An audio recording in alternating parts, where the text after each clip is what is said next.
Hello, welcome back to a new video. Laurel and Hardy Memorabilia and Charlie Chaplin collectibles. Just thinking back on the last video I did, and I said just at the end of that I was going to show my original vintage film posters, front of house, stills, lobby cards, and I've just gone through all the old videos I did for those, which was about 5 years ago, and I'm deciding not to do that now. So I've changed my mind on all that. Those videos are actually still really good. So you can actually scroll down and go through all the old videos I've done and find those. And there were some of the first ones I did. Um, but they're good. They're still good. So I don't feel I want to repeat myself too much with items that I've got and then re-show again in videos. That being said, it's nice to show a few items here and there that I've spoken about in the past, and then bring them back again and talk about them again. As some of the favourite items, they're good to talk about and discuss those. But so I'm just going to leave that all to one side now. So starting off with this video is back to sort of figures and all that kind of stuff. So basically, starting off with this one, you've got the Charlie Chaplin infinite statues, and this is actually the latest one that I know of that's come out on Charlie Chaplin by Infinite Statues, which is the old and rare range of figures. And I've got the previous three Laurel and Hardy ones, and there's Abbott Costello, which I've got, and there's also Nosferatu, which is a horror one, which is the vampire one from 1922. So they're all in that same series, all really nice black and white ones, and the detail on these is absolutely incredible. This one, I've not taken him out of his box. I've opened him up just to check everything's all right, and he's absolutely fine. But until I've got the right showcase for him and the right place in the home for him, then I'll get him out and have him on display. But this is based on Charlie Chaplin's A Dog Life, which is a 1918 short subject, and this is what he did through First National. And you've got all the details on the back. And then when he went to First National, he was given the freedom to do all his own ideas and gags and comedy story for the film. So basically, he was given the creative freedom that he wanted. And of course, and then beyond First National, and then he went to United Artists, which he had complete control pretty much over everything that he was doing. But this is basically based on the American side of the poor times that of what it says here, of what he's dispatched back then, and how people were treated back then, and the time of the Depression, which is going through the 20s and into the 30s. And but you can see on here the detail is absolutely incredible. You can just see by the pictures here.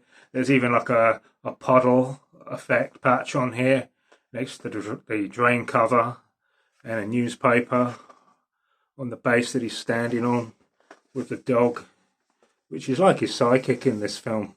They're absolutely amazing. And there's the previous two Charlie Chaplin figures that come out on this, and unfortunately I don't have those because at the time I was getting the Laurel and Hardy one, so I missed out on those. So eventually, when they do come up, I've seen trying to snatch them up, but the problem with these being so limited now, the prices of these do go up in value over time, which makes it all the more harder to get a hold of. And the great thing about this one also is that the street lamp actually works as well, so it's actually a light as well.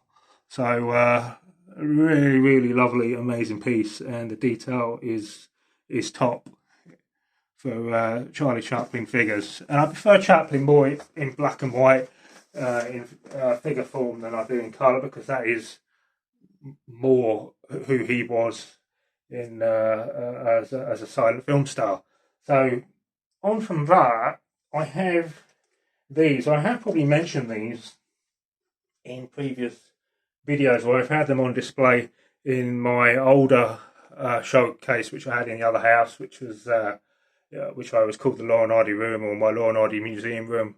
and but I've never actually sort of got them out of their showcase and actually showed them this way. So I've decided to do this. So these were in the museum of a good part of last year, and I've decided to take them out. Of course, there's more of the paper items in there now with autographs and original Stan items I've got, etc. So these ones, these are like limited edition collector series.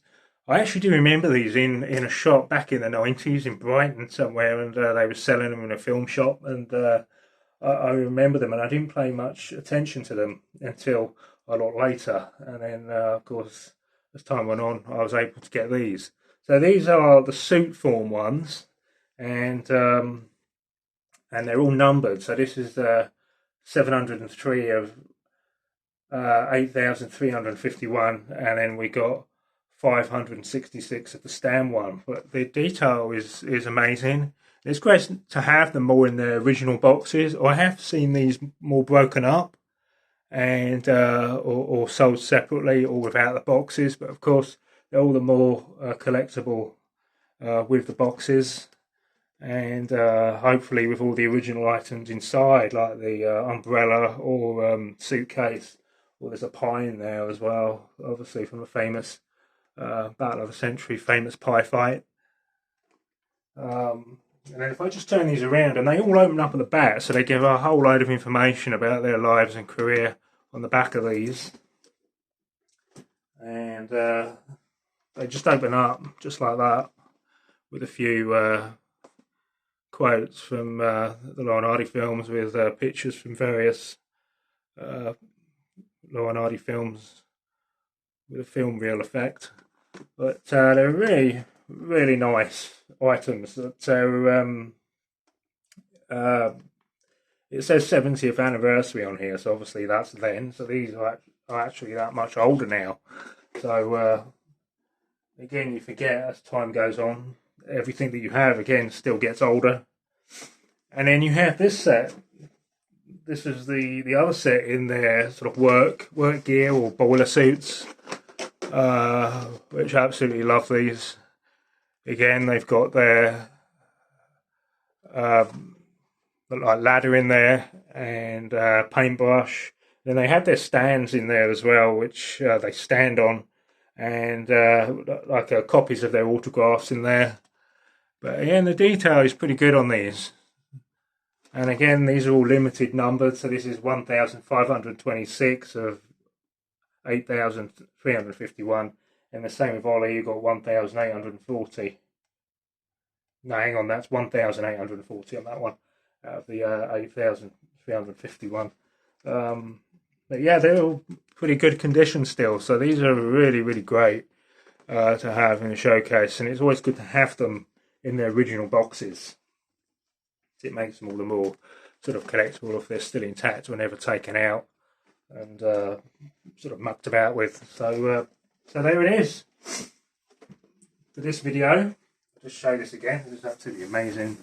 I can't wait to actually get this out and have it on display, because it's going to be so good to go with the other black and white statues, and they're just incredible. They're just so good. The detail is amazing, and eventually I can't wait for the new new Laurel and Hardy figures from Big Chief Studios. Hopefully one day they will be released soon, hopefully this year at some point, which would be amazing to get hold of those.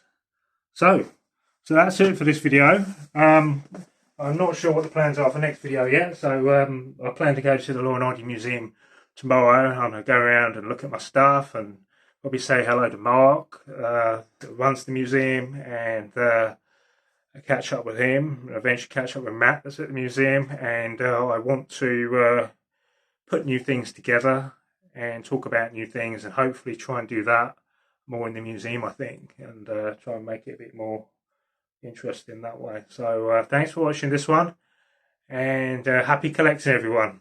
Bye for now.